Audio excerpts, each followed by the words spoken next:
مرحبا ترحيب بالعود وانواع العطور،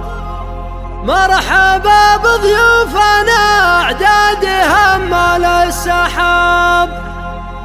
بك ترحب بنت الاجواد وافنا الشبور،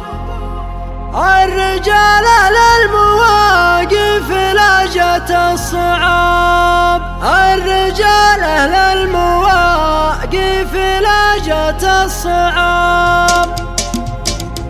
مرحبا ترحيب بالعود وانواع العطور، مرحبا بضيوفنا اعداد همال السحاب، بك ترحب بنت الاجواد وافنا الشبور، الرجال للمواقف لاجت الصعاب. ام دبسان وفيها طبعها ما هو يبور، ساسها طيب من كروم عالينا الجناب، من بلد مراد لهم علم من مضى العصور، فعلهم فوق الثريا ومن فوق الهضاب.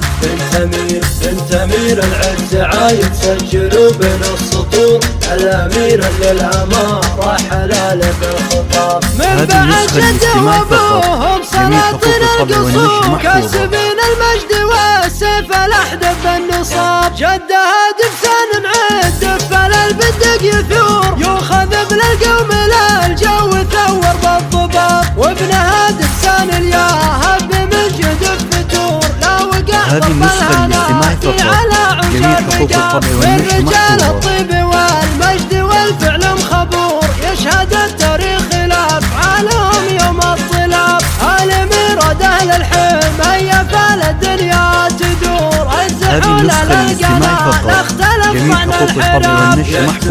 يحتمون الجار من دونه يلقوا النحور، والعدو يسكونها الموت والعفا التراب، يا الاميرة دون عن بقولها حتى النشور، يا اهل الفزعات لا صاح منقوش الخطاب، للجنوب الفخار فيهم يغنيها الشعور، كانهم صم الحيود الجسيمة الصلاب، من ميارد محزم الكف ذي دايم حضور، لحما نجد العذية من اصحاب الخراب، يا ميارد محزم اللي شكوا من كل جور، يحتموا دونه ويسقوه من صف الشراب، والختم صلوا على محمد الوجه الطهور، عدم البراققات المطر فوق الشعاب، عدم البراققات المطر فوق الشعاب.